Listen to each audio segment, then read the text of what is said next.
Hi, and welcome to Effortless English. This is AJ Hogue talking to you from San Francisco, California.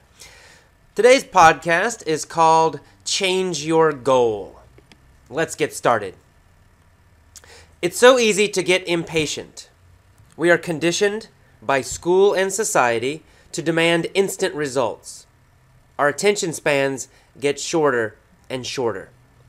School, in particular, teaches us a lie.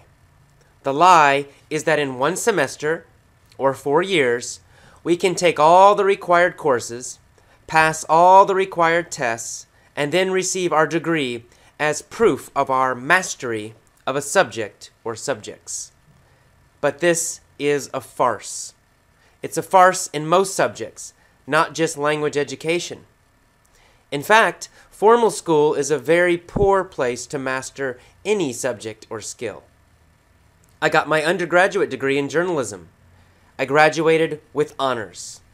I took all the required journalism courses and was near the top of my class. I thought I knew the subject well. But upon graduation, I realized that I knew almost nothing about writing or journalism. I was told by many reporters and editors that journalism school was almost useless, and that the only thing that mattered was developing one's skills independently through experience.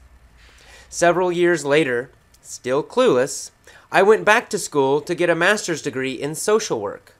I took classes, passed tests, and endlessly analyzed obtuse theories of social work. At the end of my program, I had an internship.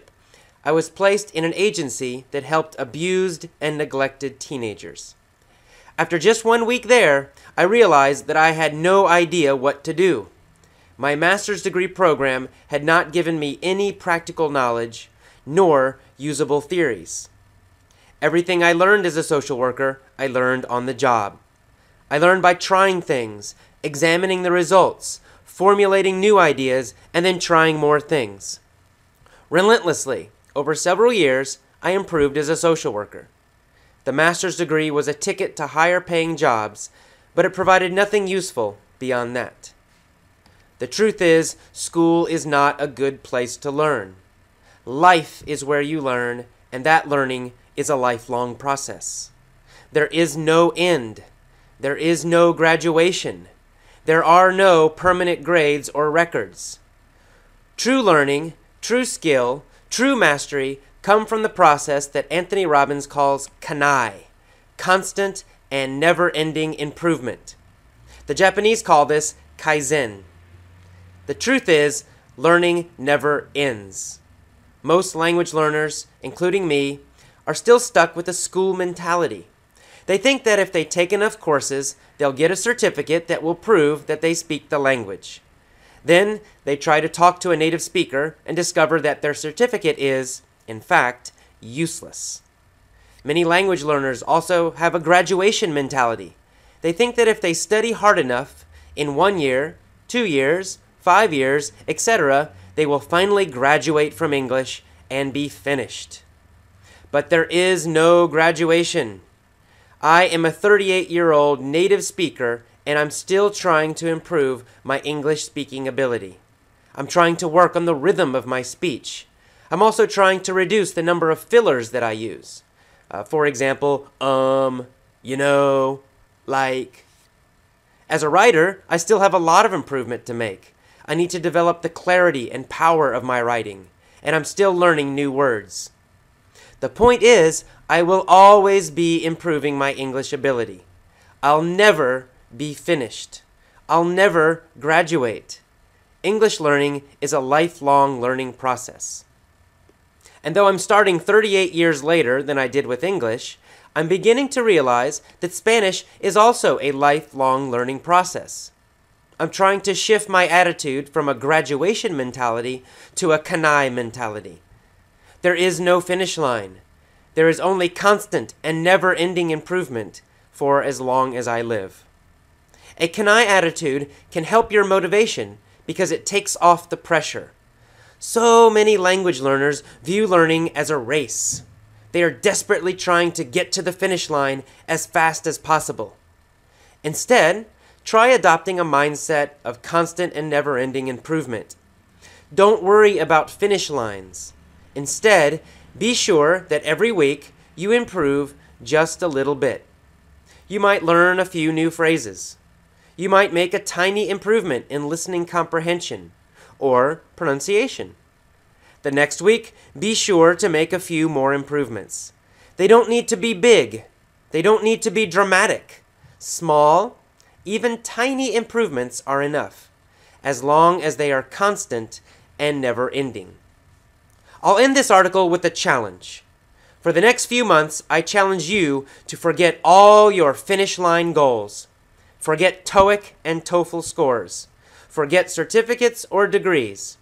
Forget any idea of finishing English. Instead, for the next few months, make constant and never-ending improvement your only goal. Decide that every week you will make a very small improvement with your English ability. And you will do this every week.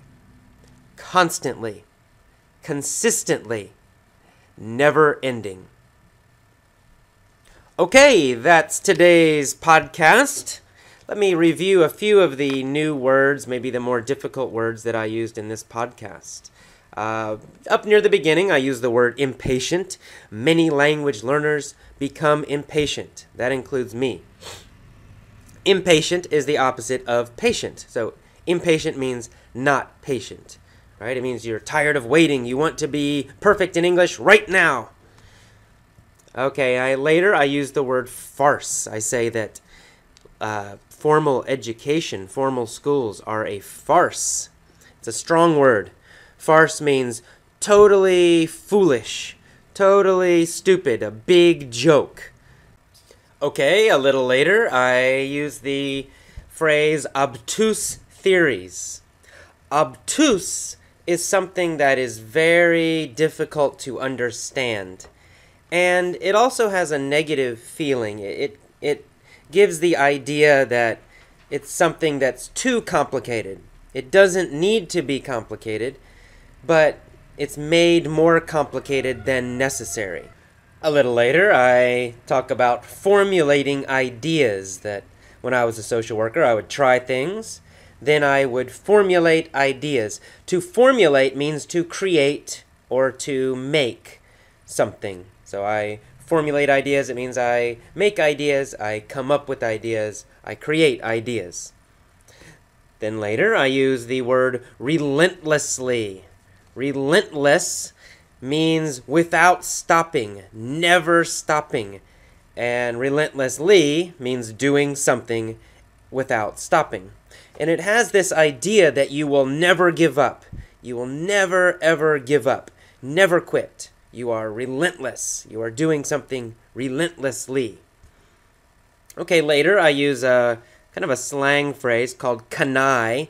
You won't find kanai in the dictionary.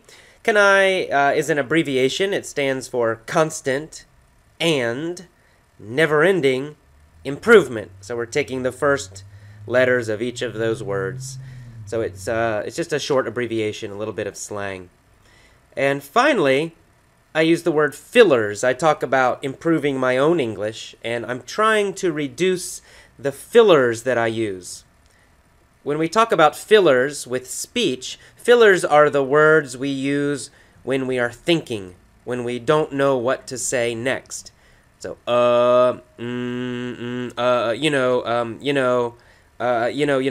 those are filler words. They don't have a meaning. They just filling the space, filling the time. Okay, well, that's it for today's podcast. Effortless English right now is not accepting new free trial members. We have about 40 members now for our website, which is great. So no more free memberships at the moment.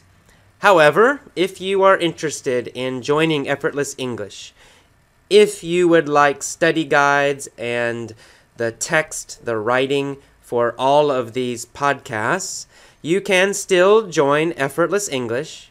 Go to effortlessenglish.com and you can get a test membership. So right now, the test memberships are $17.99 for 3 months. Then you can get all the study guides for all of the podcasts. The study guides have the writing for all the conversations and all the articles, and also explanations of difficult words and phrases. So again, our free memberships are full right now. However, we will accept paying test members if you want to join. Okay, I will see you next time. Remember your goal, your challenge. Your challenge now is forget your finish line goals. Forget your TOEIC scores, forget your TOEFL scores, forget finishing English. Your goal, your challenge, is to focus on constant and never-ending improvement every single week. In fact, every single day. Just make a little tiny improvement with your English all the time, constantly, never ending. Okay, I will see you next time. Bye-bye.